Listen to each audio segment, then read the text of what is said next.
Emergency preparedness is the responsibility of the whole community.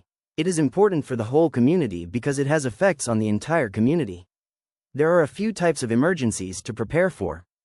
Emergencies include natural disasters like floods, wind, and hurricanes, tornadoes, fires, medical emergencies such as the COVID-19 worldwide outbreak. There are also threats like an active shooter in a public setting like a school, store, or an entertainment venue. The first thing every community must be aware of are the risks to the area that they live in. What are the likely emergencies that the community may face? For those living in the Pacific Ring of Fire, which include Asia, Pacific Ocean, west coast of the Americas, countries such as Japan, Indonesia, Philippines, Papua New Guinea, Chile, Mexico, U.S. West Coast, and Hawaii. Common disasters are earthquakes which are caused by tectonic plate movement in Japan, Chile and the west coast of the United States. Volcanic eruptions in Indonesia and Japan have some of the world's most active volcanoes and have caused some of the biggest tsunamis. They are often triggered by undersea quakes like the 2011 Japan tsunami. The common disasters in North America are hurricanes and tropical storms. The Atlantic and Gulf coasts of Florida, Texas and Louisiana are the likely areas for these types of emergencies. There is also a place in the U.S. called Tornado Alley. It is area with the highest number of tornadoes. This area includes central states like Oklahoma, Kansas and Nebraska. Wildfires affect the western U.S. in states like California and Oregon due to drought and dry winds. There are also earthquakes in this area of the West Coast, especially California and Alaska. Blizzards and ice storms affect the northern U.S. and Canada. In the Central and South American countries of Chile, Peru, Brazil, Colombia, Argentina, and the Caribbean islands, the common disasters are earthquakes and volcanoes.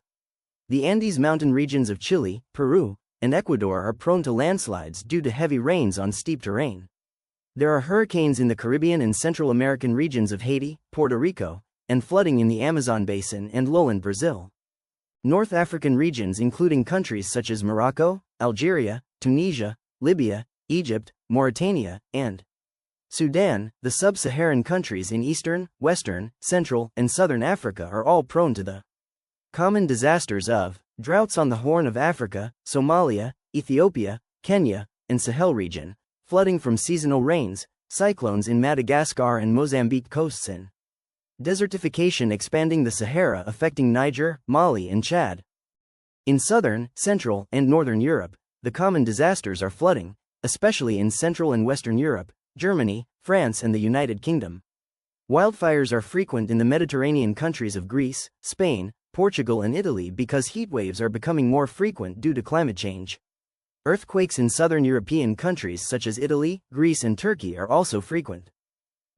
In South Asian countries such as India, Bangladesh, and Pakistan there are floods and monsoons, cyclones in Bay of Bengal, heatwaves and droughts. In the East Asian countries of China, Japan and Taiwan, there are typhoons, earthquakes and tsunamis. There is also flooding from major rivers like the Yangtze and Yellow River. In the Southeast Asia countries of Indonesia, Philippines and Malaysia, there are earthquakes, tsunamis, volcanic eruptions, tropical storms and floods. In Australia, New Zealand, and the Pacific Islands, the common disasters are brushfires in Australia's dry interior and hot summers, cyclones, in the areas of northern Australia, Fiji, Samoa, Tonga, floods on the east coast rivers during heavy rain, earthquakes in New Zealand near the plate boundary, and sea levels rising in low-lying island nations. In the polar regions of the Arctic and Antarctica, common disasters are ice melt and permafrost. This thawing alters ecosystems and causes flooding. It also causes large ice chunks breaking off into the ocean and extreme weather shifts. Stay tuned if you like our content. Share and subscribe for more content like this.